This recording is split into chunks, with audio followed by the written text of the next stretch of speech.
Welcome to the Play-Based Learning Podcast. I'm your host, Kristen R.B. Peterson, and maybe your new teacher bestie that is here to hype you up, maybe give you a motivating kick in the pants, and teach you all I know about play and childhood. I am here to help you challenge old and outdated practices and inspire you to create a truly developmentally appropriate early childhood environment that fosters creativity, curiosity, and joy in the children that you care for.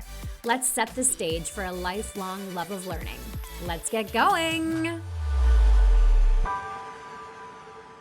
Jesse Coffino is with me from Anji Play, and he just played me a video of two children sitting on a set of wooden stairs.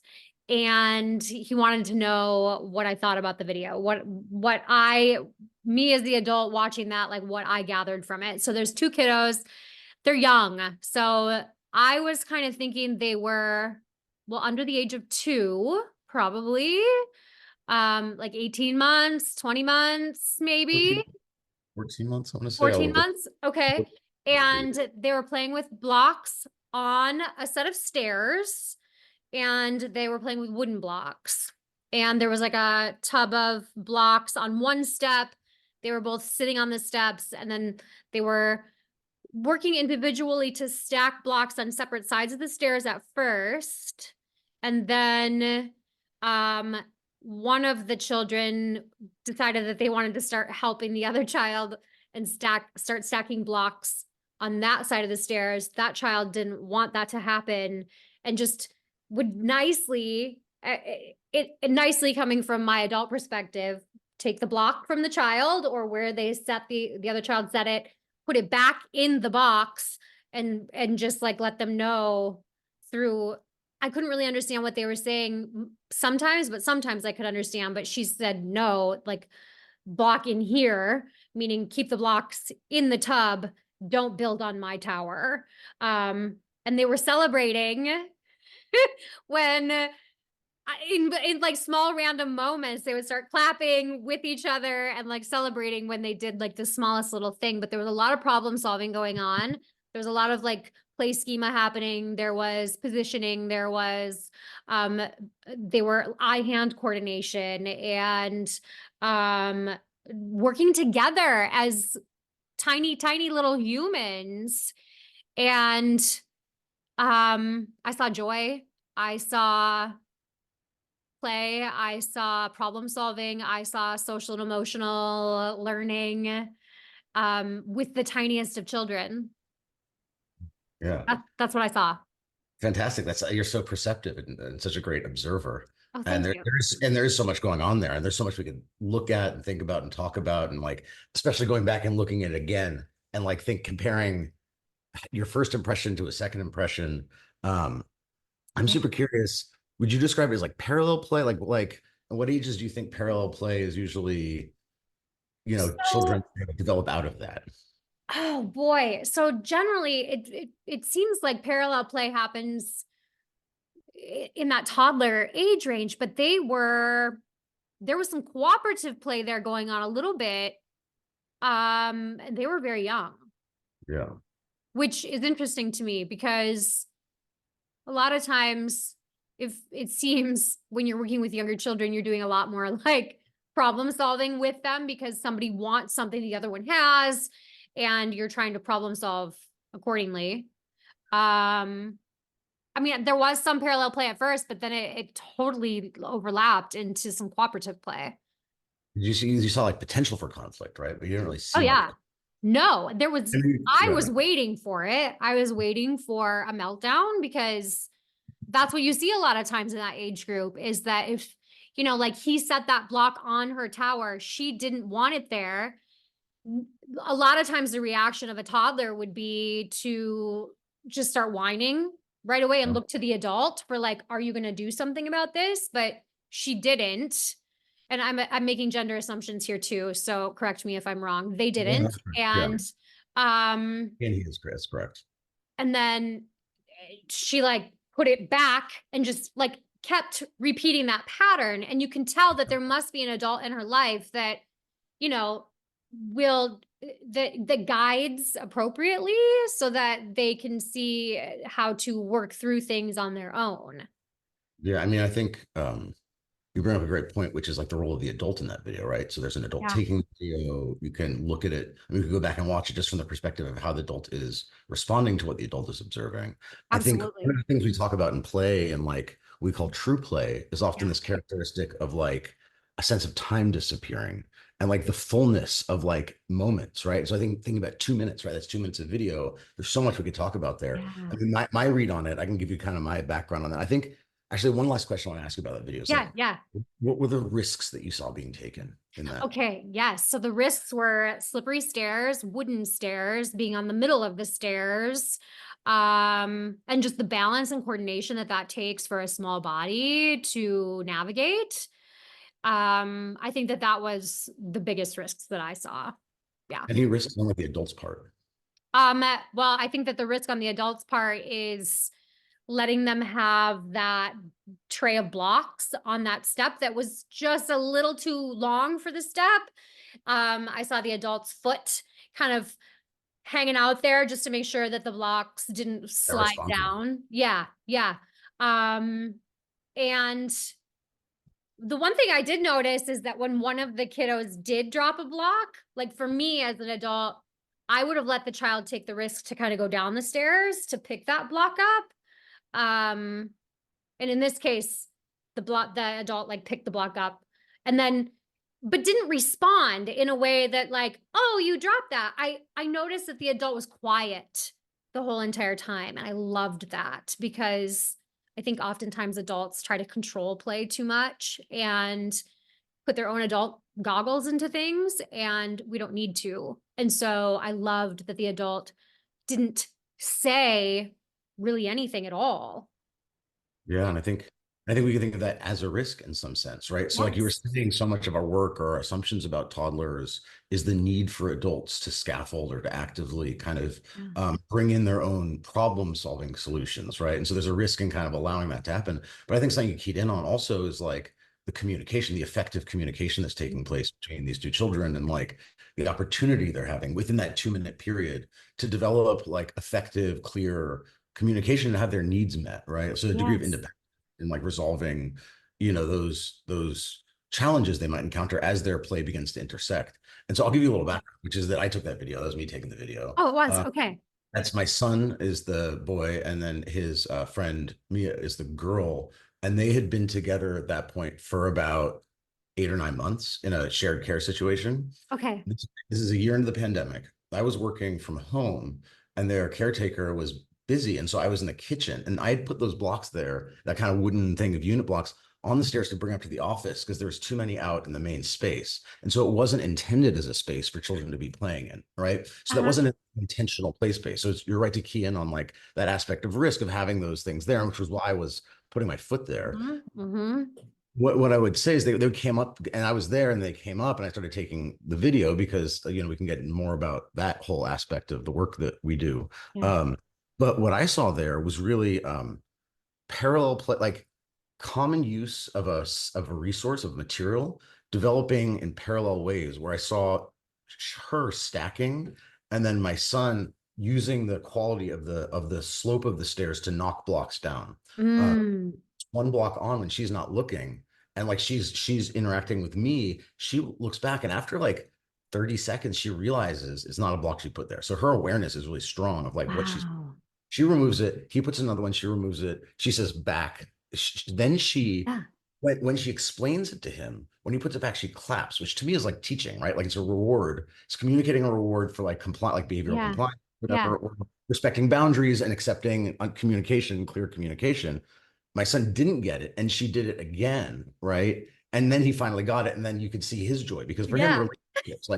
relationships are the basis of play, they're the basis of learning, growth, how we think about environments where children, should spend their time, hopefully, Yeah. or just learners generally.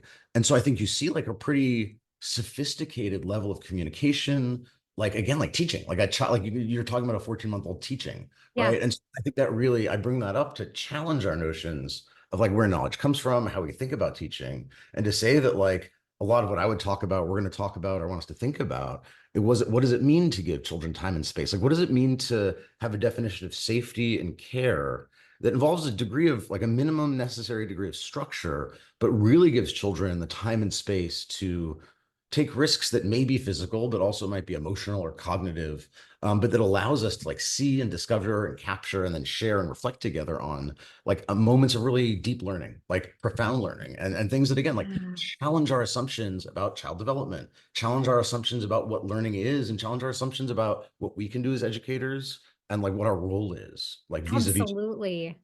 Yeah. Oh my gosh. Okay, so I want to reverse a little bit and take a step back, and Yeah. I want to um I want to I want my listeners, our listeners, to know who you are, Sure. your background, what you Yeah. do. I've seen your name around all over the place just because I'm fascinated. I'm a play advocate, and so I know who you are, and maybe you didn't know who I was. I have no idea, but we run in some of the kind of the same circles. So Yeah. I'm No. so excited to be able I to know like this is really actually great. meet you today over Zoom.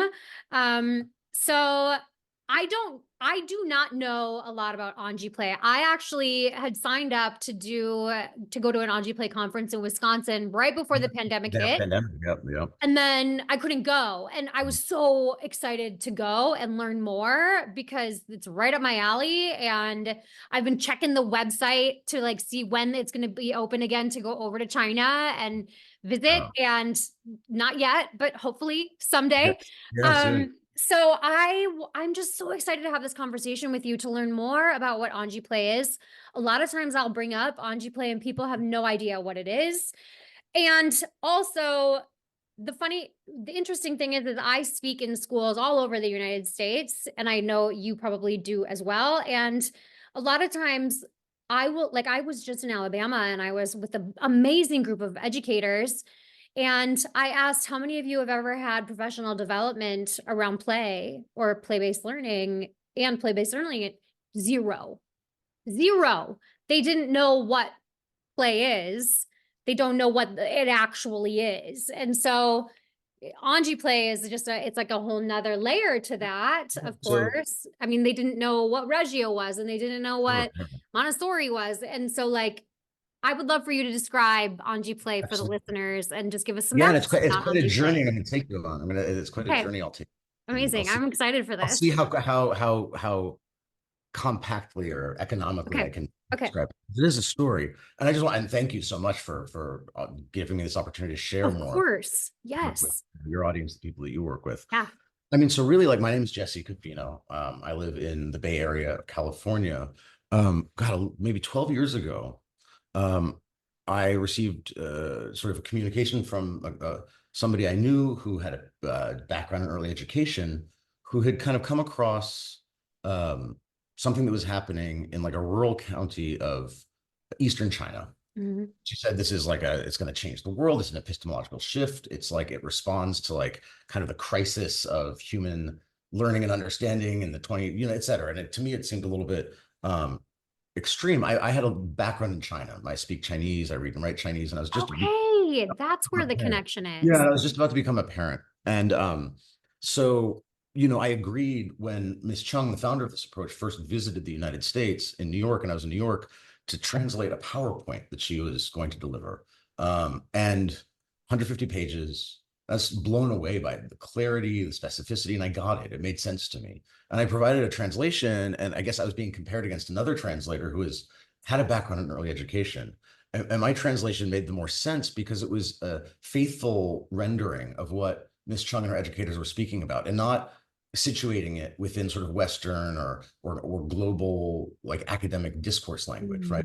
And Mm-hmm. so then I interpreted for her when she visited, and then I started going to Anji, and I started bringing scholars and other educators and researchers and officials to Anji County, bringing Miss Chung around the world to share her ideas, and then literally translating and interpreting for her and for her teachers, but also like translating the practices that were developed there, in collaboration with like really brave visionary educators throughout the world that Yeah. I've had the privilege to work with. And so, I've been sort of the leading voice outside of China to kind of contextualize this. If you see Anji Play on Instagram or on Facebook or articles, that's usually me authoring that. And I guess that brings us to like, what is Anji play then? Like, Yeah. what is like, so I've said all this stuff, but then what am I talking about?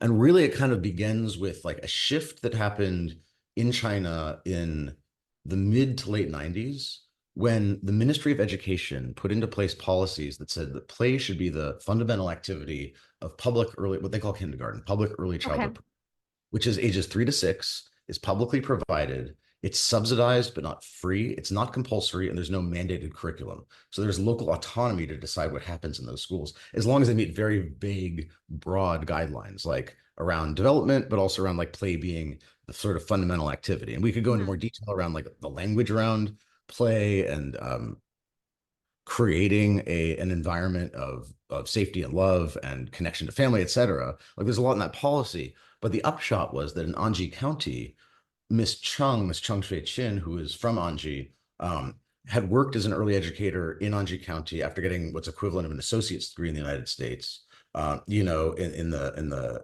early 80s. Yep.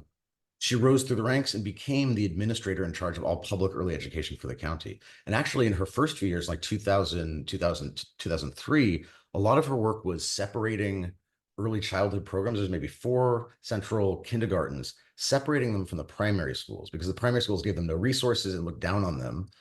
She created independent legal entities, independent bank accounts. But at the time in China, there was also a move to sell public land in city centers as cities were being developed. So like things like a central kindergarten would be a prime piece of real estate. So they'd sell that and then move the kindergarten like more to a suburb or a different area of the city.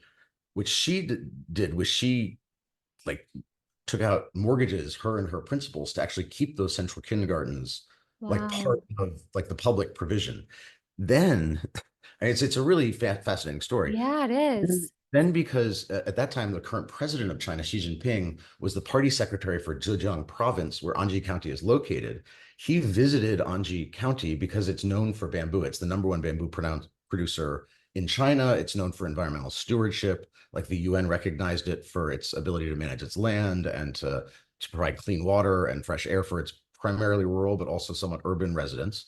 That Xi Jinping, when he was visiting Anji as party secretary, made some comment that like the hills of green and rivers of blue are hills and rivers of like gold and silver, meaning that like the preservation of the natural beauty of our landscape has like economic value. And so then what happens in Chinese politics is the local leaders at the county level then had to turn that into a policy to sort of incentivize villages and towns to like beautify. And Okay. so Miss Chung identified within that scheme that there was like, I think it was like maybe 5 points out of 100 points for education. And whereas early education was initially only like 1% of that, she knew the person that was in charge of creating the standard, and she made early education half of the 5 points. And now in this system, the difference of like a tenth of a point would be the difference of like millions of dollars of subsidies for counties competing Oh, against each other. wow. Overnight, they developed a network of 130 public kindergartens in Anji County, right? Because Whoa. each town needed to meet that standard in order to be considered part of this like province-wide directive that was being interpreted at the local level, right? At the same time, they had a lot of like private kind of black market operators who were providing very substandard early child, like basically daycare. And so, which what Ms. Chung says, in all of her sort of work and all of the sort of struggles she's been through, the hardest was creating the regulations that then were able to close down all those operators because those people were threatening her life, right? Because Yeah. they were making money. And so that's where we get into like 2003. And in 2003, Miss Chung, her educators are getting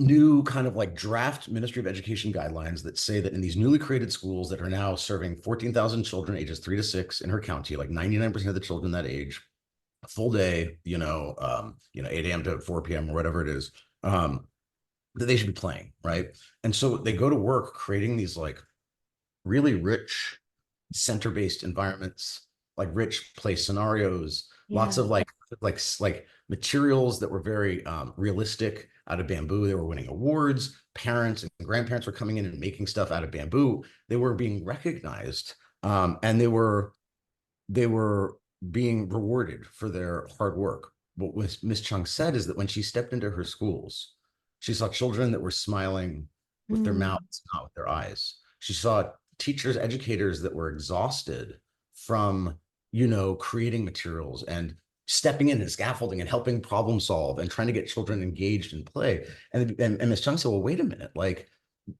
at the national level, not telling us what play looks like, but play can't possibly be children that don't want to play and adults that are exhausted, right? Yeah. From these materials, right? And so what she did was, and you can do this, I know I do this frequently, is she asked herself, like, what is my deepest, earliest, most joyful memory of play?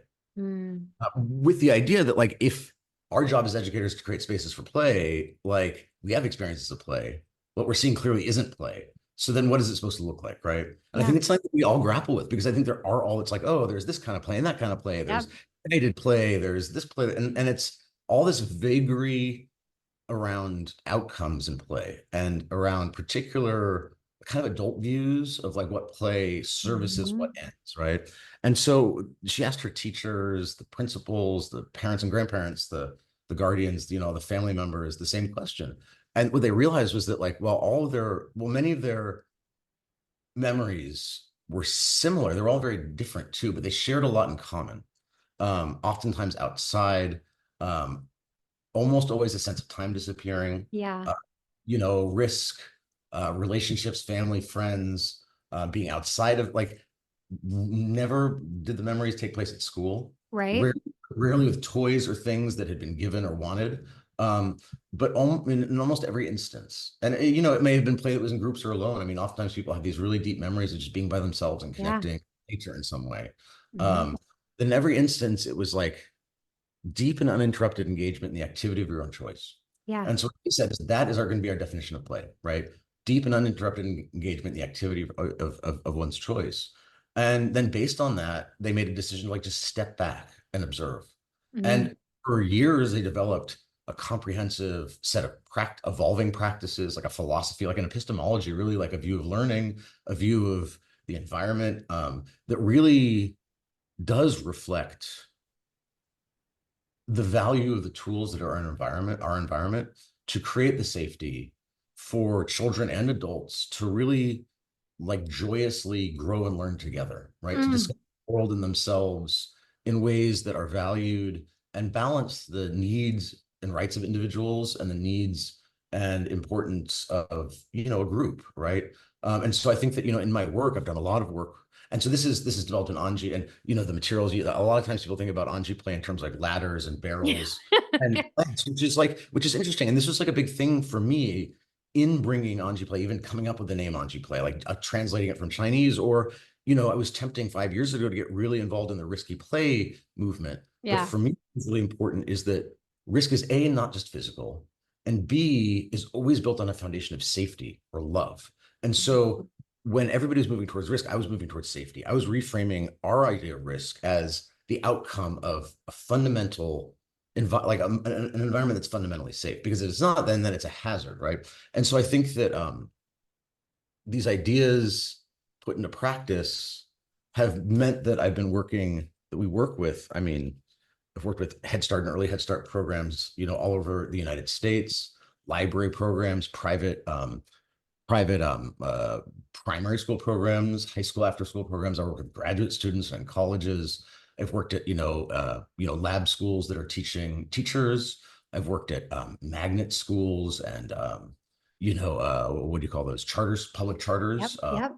based care. I've worked with a lot of children on the spectrum with different needs and abilities, children that have experienced very difficult things in their lives. Yeah.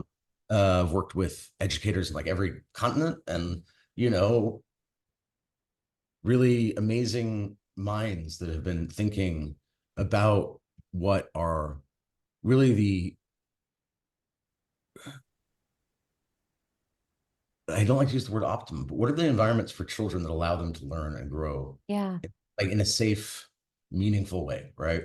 And so I think that when we look at Montessori, we look at Reggio, and Carla Rinaldi of Reggio Children has visited Anji, and we've spent time with her in conversation. Hmm. Um, I've spent a lot of time working with people in the Montessori space, in high scope, in creative curriculum, Yeah. class, DRDP, thinking about how we assess and what we think about assessment, how we contextualize and respond to and record children's narratives, they're descriptions. And in my language, you won't hear me use a word like documentation because, Yeah. it's so freighted. But I might use words that seem sort of simple, like love or safety.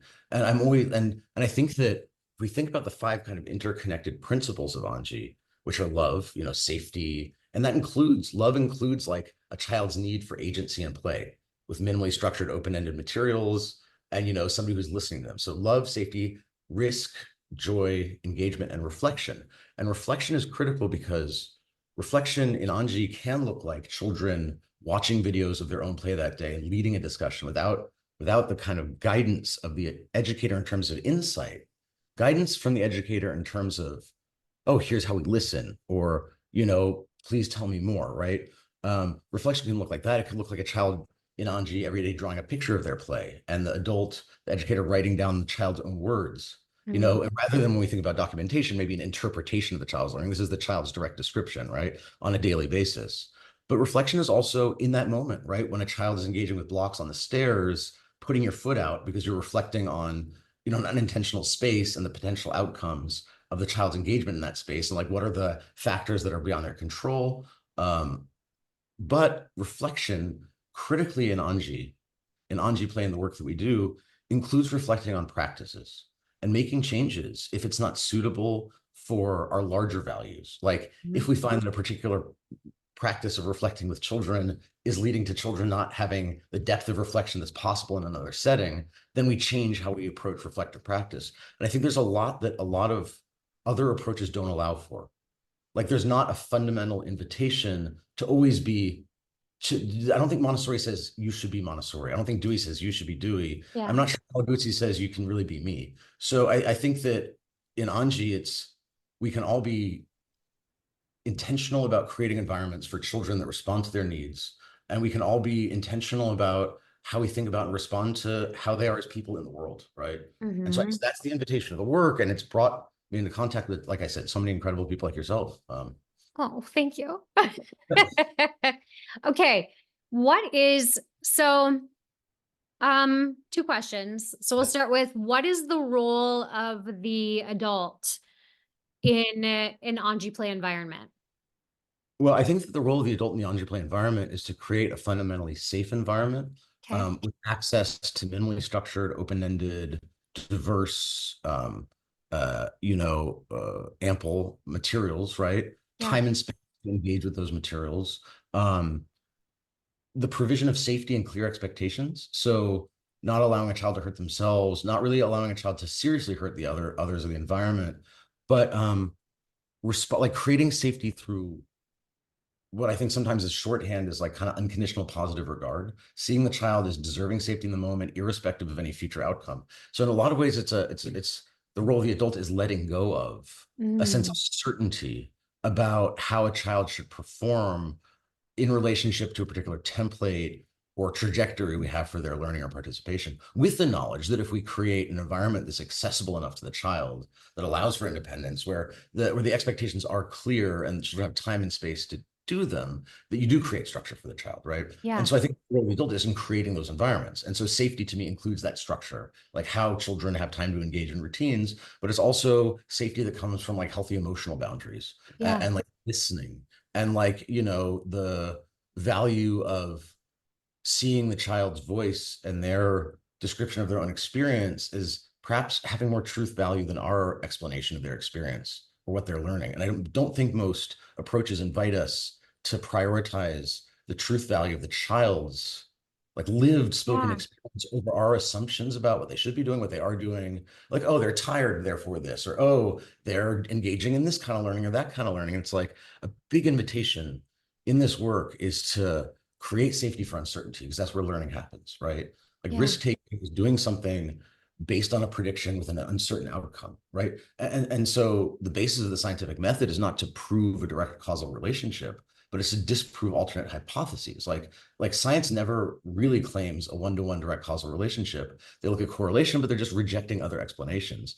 So I think so much of our teaching is about simplistic monocausal views of like what a child should learn or how they learn that are oftentimes received from people that are very distant from the children right in front of us.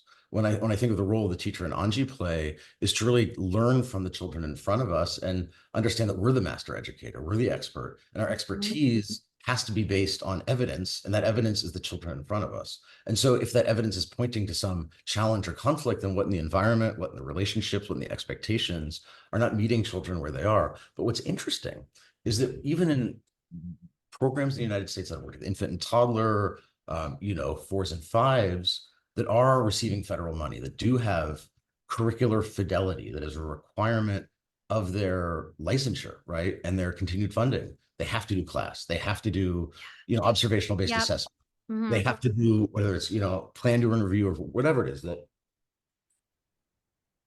in those spaces, if you can create transitions in the work that we've done where children do have more time to play, where plan to review is actually happening just in implicitly when children are drawing a picture of their play, when you have less urgency and division of time, that a lot of the behavioral noise that you're using tools to address disappears when you have children where they're not like you saw with the toddlers that I was with, where you can step back. That means that if you have 12 4-year-olds 14 4-year-olds playing independently, and there's one child that really does need you, that really does have something big happening in their life or some challenge that is getting in the way of their expressing their need in a way that's not disruptive, that you can actually focus on that child, right? Yeah. And what we found is in those programs we've worked with, we do have children, like I said, and I'm hesitant to use words like trauma because there's a particular implication there, but have had really tough experiences in their lives that when an educator can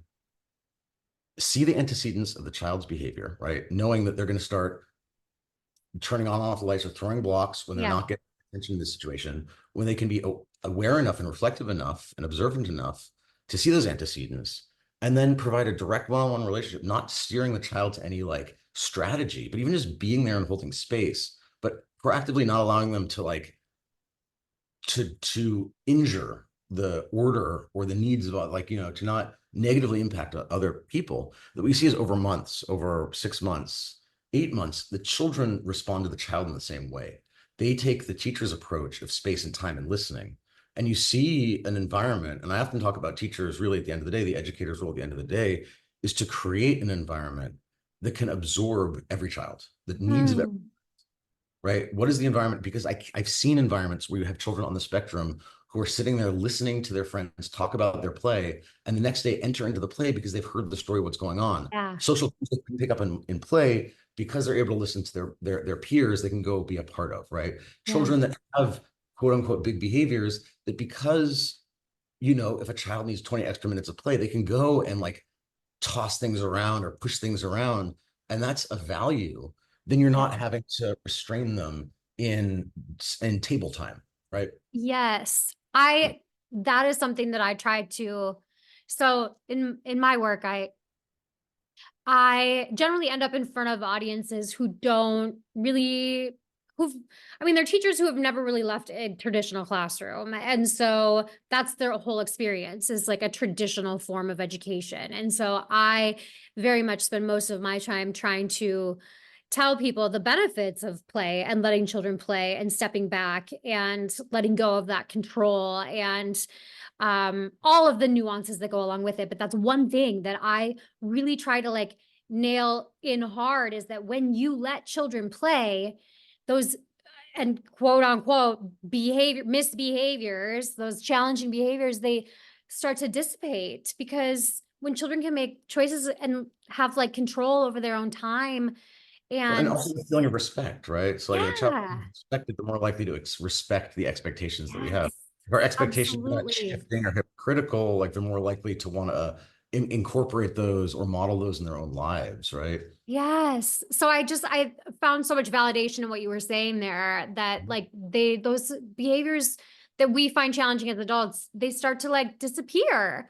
And oftentimes people look at me like I'm bananas when I say that because that's one of the things that preschool teachers in traditional spaces like that's where their headaches are. That's where the stress is. They want to know a quick magic fix Yeah. for behaviors that they are having to take time away from teaching Yeah. teaching at children. You know, if you Yeah. want to go deeper, you can look at like how our biases are formed around behavior and like and how like expectations of compliance and like punitive responses follow along like class and race lines. And it's just Yeah. like so it's the something that Ms. Chung is often asked, or was originally often asked, was like, okay, well, you're creating these spaces where children engage this incredibly profound and deep learning from the ages of 3 to 6, and they've got to go into these incredibly high pressure Yes. Okay. academic environments. Like, are you doing them a disservice by not, I get preparing? that. Yeah, I get asked that all the time too. So I'm She- I'm Which, intrigued. what she said is, she says, I have them for 3 years, and like, it is critical that I protect their experience of childhood in that Yep. 3. And she's like the long answer is that like it's tough in the first grade because like the teachers really like compliant children, but by second grade the children are like they see their intelligence, Yeah. but also laying the foundation for a view of learning that is positive and that is based on knowing that that you are smart and capable, right? That Yes. like that those things that happen at the earliest ages are, I don't want to say indelible, but they're foundational. And so as we think about like those 80, what I call like 85% spaces, where like 85% of the kids you can more or less get to comply with your kind of like regiment Hmm. of like rewards and punishments or like Ugh. your emotional needs, right? And then there's maybe 15% that are a problem, and then 10% of that like just can't ever be in your classroom. And so it's not really it's not really an inclusive classroom, right? And it's like just some way that child is going to be like, oh, they're not right for this program, or like, oh, Right. they what I'd say is that, like, in stepping back and giving children time and space, we've found that, like, children that do have um, individualized learning, like, like whatever the state is, where it's like they have professionals that are with them or that are providing services in the school space, that suddenly teachers are showing them videos and these behaviorists, they're like, well, I had no idea that child could do that. That like professionals that are there providing services that are based on the child's ability are not aware of the abilities of the children they're working with. Yeah. And only through showing them these videos or allowing them to see children in these play spaces, do they develop a more accurate assessment, which Yeah. I would say is a much more objective assessment. And so I think it's my response to this idea of evidence basis, or sort of like, where's the research? It's like, well, the evidence is clear, right? And it's an obfuscation, or it's kind of like just really reinforcing like top-down views of like power around Ye- knowledge. Yes. Thank you. Oh, that's gold right there. The Yeah, evidence is there. The evidence is there in hierarchy. those Yeah. videos of those children playing. Like you can Yeah. see it. Yeah, I mean, like you can't argue with the idea that Mia is communicating with language to Max to resolve a problem, that she's Yeah. encouraging him, supporting him, that she's observing that he hasn't complied with her expectation, and then she's continuing using the same approach until it's successful, and that she can see that she did it in a way that maintains the relationship and was aware of his needs, right? And Yeah. so it's like, like I guess you could argue against that, but and so what I would say is that a big challenge they had in Anji was that they started doing this work. And in Anji County, like the with a class of 30, right? At 30 children, you have a lead teacher, an assistant teacher, and like an auntie or quality care aide who's like can watch them when they're napping, Hmm. can deal with like hygiene and cleaning. That every day the teachers have about 2 hours to talk to each other and review videos to play together, right? Wow. Hey, because a nap, because the kids nap for 2 hours, right? And like, every Friday they have a half day, the entire school gets together. And so they have prioritized and understood that the necessity of educators reflecting together, sharing their insights and challenging their assumptions, and like talking about these definitions. What does love mean for us? Keeping the ideas simple, but then Hmm. using it to lead to a lot of like really meaningful like reflection and sharing and listening. Yeah. And so I think like listening is central to what this is all about.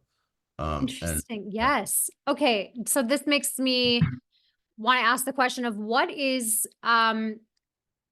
in China versus like the United States, is rest, sleep prioritized differently? I think there's more of a cultural habit in China of like naps after lunch, but I would say that in these public kindergartens, which again, so I'll give you a little more background. So like in a public kindergarten, 30 children, there's a threes and fours class, which is the first year, fours and fives and sixes. In Anji, the teaching team will go with that same class from their first year to their second year to their third, Mm, to that continuity of care, and then they'll loop back. yeah, I love New that. So they're always getting different age, like they're following children. Mhm. And so they always have a sense of like the difference in age. And so what I would say is that the children have 2 hours to nap per day, and they have devoted nap spaces that are kind of legislated by the national government. But a lot of the parents are impressed by the ability of the children to nap, and the Okay. teachers are impressed by the ability of the children to nap. And I would say for my own child, when she was like 5 and 6, right, going to like kindergarten, what we call kindergarten, like I could see her totally needing a nap. And we were always like, oh, we're going to transition them out of the naps because we have needs around our schedules and like the public provision Yeah. of care that defines children's sleep schedules. Mhm. But yeah, so like those naps they are culturally significant, but I think they're also achievable in a way through Anji because children are so satisfied because they Yeah. are like their days are filled with the realization and satisfaction of like the child's own trajectories of like kind of joyous discovery. I mean, to be Yeah. better terms, really. Oh my gosh. Well, so, and I asked that just because I mean, I'm the founder of a program in Minnesota that's a play and nature-based program. And many times we would have the caregivers from home, the parents or the guardians say, like, only let my child, if they fall asleep, only let them sleep for 30 minutes and then wake them up. Yeah, that's And pretty common. yeah, Not I want them to be able not to in go to China, bed but tonight. in America, yeah. Yeah. And so, but like, I know that that's like, you should sleep when you're tired, like, you should Yeah, keep sleeping. And right. that's like, just, it's developmentally appropriate. And so I was just wondering if there was a difference there because they do Well, like that. so That's hard to do in the United States, even in a play program where they are playing and they're outside for many hours every day. They're exhausted because they've like spend so much time in play and their brains are so active and engaged and they need to rest. But then we have the caregivers from home saying, don't let them rest. And the teachers don't necessarily have the time to dedicate to those conversations and to reflecting on the learning that's taken place no, during exactly. the And day. I mean, and honestly, that's been my biggest challenge in working with programs in the United States, but also Yeah. in other parts of the world is just like, you have a staff that maybe has one staff meeting per month Yep. for like an hour, right? And so in my work, when I can carve out time with school programs we're working with, where I like, let's say we get an hour and a half every 2 weeks for everyone to come together. That's a huge win, right? Like it's a huge Mhm. win to fight for that time. I always give them as much time as they want at the beginning to talk about whatever they need to talk about it. Like regardless of the PD I'm doing, just like talk amongst yourselves because they do not get that time.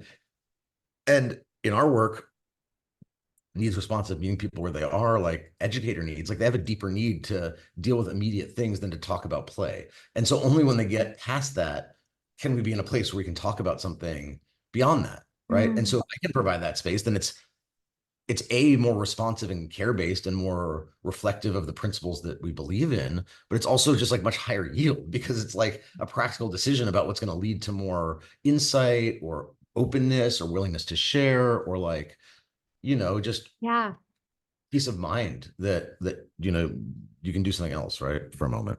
absolutely. So, okay, tell me, Anji Play started in 2003.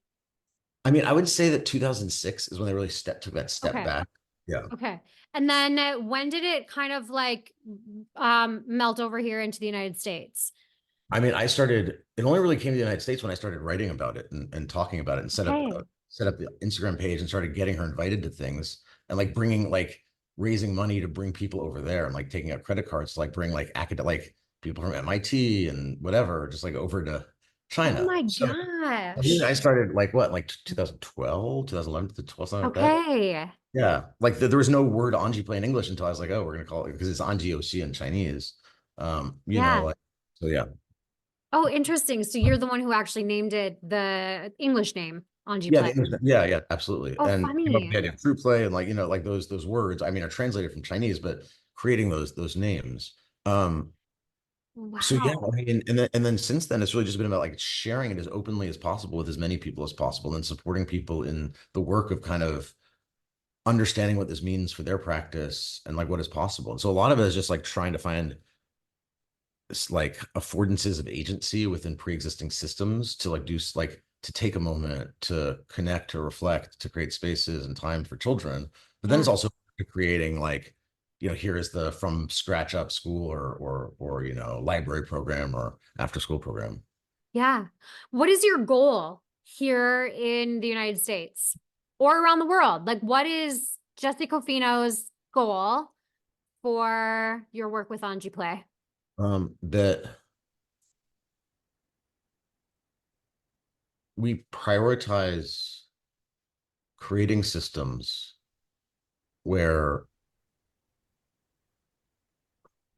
I mean, honestly, it's about creating systems that prioritize care and safety and responding to the needs of individuals in a way that balances those needs with the group. And so I think that advances a particular priorities around learning or an understanding of learning. And so I don't have a desire that people necessarily embrace particular definitions or theories, but if we create more spaces and environments where people have time and space to engage in joyous discovery and like feel safe, like that's really the key thing. And I think what's really cool about that is that, and I was thinking I'm making a lot of notes, is that like, I'm often working with young children or the teachers of young children or people that are measuring young children or the teachers of young children or Mm-hmm. whatever. But I work a lot and think a lot about how this impacts adults, like how we're thinking about the post-secondary space, how we're thinking about teams in how we think about like the structures we organize in our world, right? So the idea of adults coming together and having time and space, because I've done work with teachers and with other teams where they're using these materials, and like a team that's working in an office, they never get like an hour, 2 hours, 3 hours, just hang out really, and they don't really play. And so suddenly they have these materials, and their managers are seeing people do things they didn't know they could do, and they're seeing groups form in communication, they're being listened to. And so how are we creating spaces that are about seeing and hearing the abilities of the people that are around us? What are the spaces for them to reflect and to share? And so, yeah, it's I think challenging our notions of valuation and really truly moving away from binaries into like an acceptance of like a radical simplicity around embracing uncertainty so that like we can really learn things, right? Like really learning in Yeah. ways that are just like, I don't know, like increases joy and safety. Sorry, that's a long answer. No, I love it. Like, so we can really learn things because it feels like a lot of times in the education system, children really aren't truly learning things. They're learning how to conform and they're learning how to fit inside a box and they're, Well, learning math and literacy skills, but they're not actually like but here's what I'll learning. say. If what we describe as the optimum learning environment for the youngest children, which is kind of the most profound period of learning, like Yeah. Gopnik, whatever, plays in this genius form of learning that we can all learn from, because we can learn from little children discovering the world because they don't have our fixed notions of Yeah. causality, monocausistic, simplistic explanations, and they're making connections that we couldn't necessarily dream of. That if the ideal environment for them is like a loving, responsive, open-ended, free space, then hopefully that kind of education will mean that we prioritize creating that kind of space everywhere, right? So I think the larger goal is that should really be everyone's experience. And so by doing this work, hopefully, at least to children that grow up to be adults that solve problems in that spirit of creating spaces that balance people's needs and provide safety, right? Mm. And I think that's Yeah. what most people long for, and they express it, and they can express it in very unhealthful, healthy or harmful ways. Yeah. A lot of the issues that we see, I think, can be addressed by people having safety in their lives, by having Yeah. acceptance. Even if, and this is going a little far afield, but if you look at psychologists that work with like serial people that we think of as evil, right? Yeah. We try to challenge binaries, but let's go to extreme binary. Somebody thinks this is pure evil. Like I won't even describe the horrible acts that these people do. The only way those therapists can access any kind of like individual confrontation in the patient with truth is by creating a space of unconditional positive regard, of like seeing that person as being deserving of safety and having value in the moment regardless of any future outcome. So there is like a radical powerful way in which that can challenge us to reject all of those outcomes that we hold so tight to, that Yeah. get in the way of us having really healthy bounded relationships with the children we care about, with our colleagues, with ourselves. Yeah. Okay. So I have 4 children of my own, Yeah. ages 9 through 18. And I grapple with just like our traditional school system and have guilt. I'm a single mom, so they go to school and I live in a small town. There's no choice. It's like public school or nothing. And okay, and other people may be thinking this too. Do you know of any amazing elementary school programs or middle school or high school around the United States or the globe that are really giving children that sense of safety and autonomy? No, not really. Mm.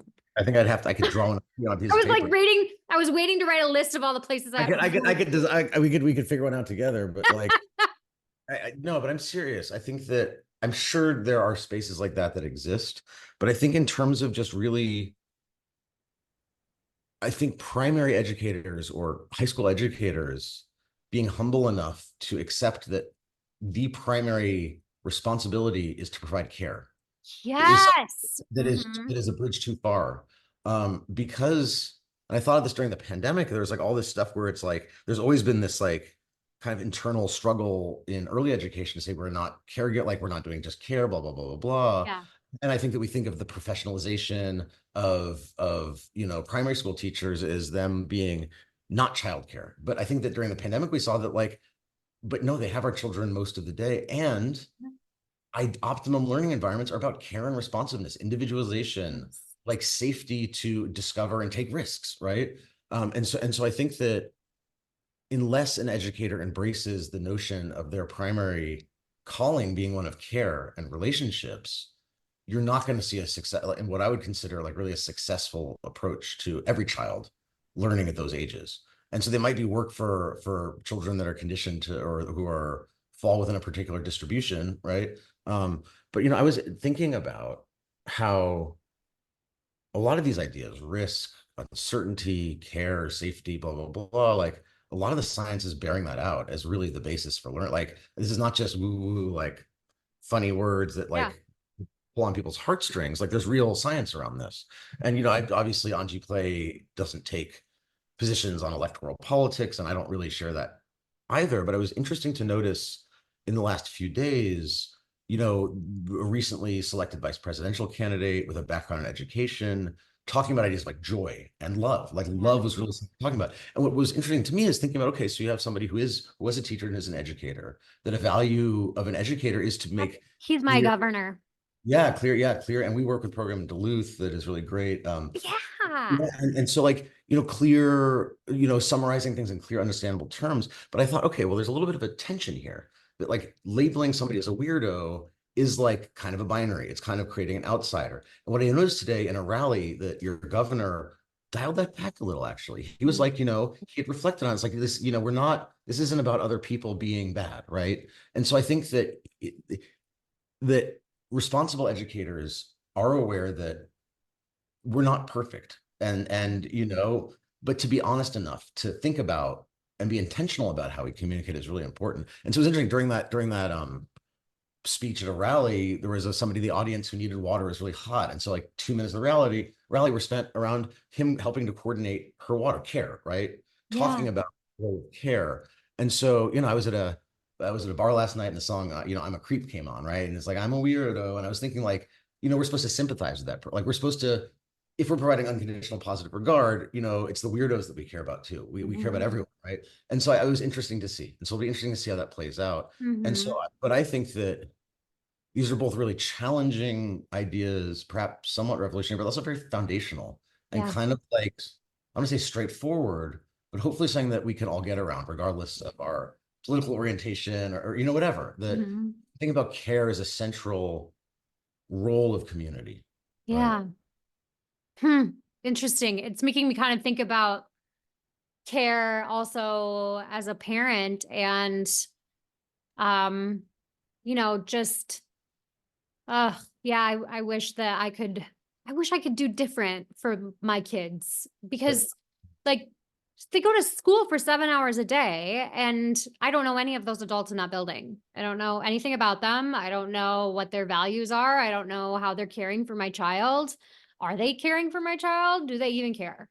And I'm yeah, sure there's some great ones. There probably really are. But is part right? of my role as a parent to try to do better for them. I don't Well, know.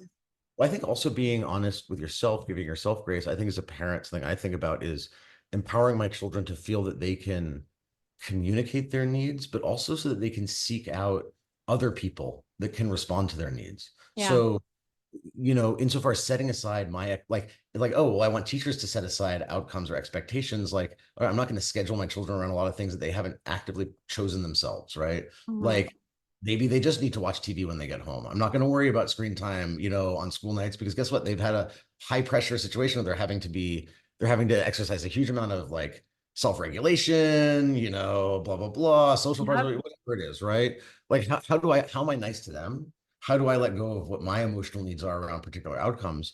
But then insofar as like there are things that my child's interested in, like both modeling and like creating space for them to seek out those people Mhm. who can provide them with Yeah. the sources that they identify as needing to pursue the things that matter to them in their learning and growth. And so Yeah. I think that yeah, again, it's an invitation to listen and observe and consider the resources at your disposal and just be like intentional as possible and know that it's like, Yeah. it's always a work in progress. And I know I don't usually get it right. So what am I to say, We are. yeah, You don't know what you don't know until you know what you know. there That's you what I go. always say. Okay, so do people, school districts and things hire you to come in? Like, what does that look like if anybody's listening and they're Yeah, like, well, "Ooh, I want to know more." and that's what's so What does that exciting. look like? What's so exciting is that the thing I was going to bring up is that reflecting on video, is like a really powerful tool for understanding our environments, our practice, our learning. And so a lot of the work we do revolves around like open sharing and reflection in groups, right? Mhm. And so that can look like a contract with the school district to make an Anji Play model program over a number of years with X number of sites within their program. It could look like 3 day, like 3 sessions of just thinking about play and reflection, right? And I've done that with kindergarten school, like public kindergartens, where it's like we just want to think more about play. It could look like, a 1 day intro to Anji Play. It could look like it can take any form. It's basically what is the learner's need? What are the learner's resources? And like what is the openness to these ideas? And so it's like we'll support anyone who is committed to really doing this work. But yeah, I'd say just reach out. Right now, what we have up is I've created like a year-long scope and sequence of the comprehensive introduction to Anji Play. So starting with, observation practices, environments, materials, routines, work with the parent. And I've laid that out over a year, and people can register for one or multiple. Oh, cool. Each one is 3 sessions over 3 weeks. There are practica that are 6 sessions that are more for like in-service educators. And you obviously get learning hours that are documented. But yeah, so we work with we work in a lot of like, right now I'm reviewing the outdoor space of a home-based program that's going to expand. I'm doing a drawing of what their outdoor place. So like we provide all sorts of consulting services. But like the real thing that I love doing, and I think is central to this work, is just groups of educators coming together to share and to reflect Mm. on their environments and videos of play. And it's profoundly impactful because it's about the knowledge and ability of the teacher, the educator themselves, their discoveries, Yeah. their voices, value, which I think Amazing. I learned again in a lot of ways. Awesome. Okay, so we have the link for the year-long scope and sequence. I think you emailed it. Did you email me that link? Or was it a different? Yeah, Okay. anjiplay.com, Okay. you'll We'll there. put it down below in the show notes and you can check that out. I'm going to check it out because I want to learn more. I have wanted to learn more. Obviously, I get on the website and look to see when I can go to China. So And we do keynotes, seminars, we do the whole Megillah. okay. Amazing. Is there an Anji Play in-person conference happening in the United States anytime soon? Well, let's make it happen. Okay. All right, you heard it here first. Yep. Amazing. My daughter's going to school in Chicago and this next school year for college. And so I know it's close to Madison, Wisconsin. So I'm hoping to get there to kind of just see isn't there a Yeah, library program there? there is. Yeah, Madison Public Library, Yeah. One City, which is a public charter, and then also El Mundo de Niños, which is a home-based bilingual program. Oh, Um, wow. Actually, currently tonight, I'm doing professional development with Kate, the director. We have a 3-session true play and home-based care settings. That's a second session tonight. Okay. Well, Yeah, good luck with that. That's thank amazing. you. Thank you Yeah, so much for your time and for sharing your knowledge and insight with us. And I'm hoping that people will reflect after they hear this and look you up and get some of your ideas into their programs. So yeah, appreciate your time. and we love Instagram. So Anji played Instagram. We got a lot Okay. of information up there as well.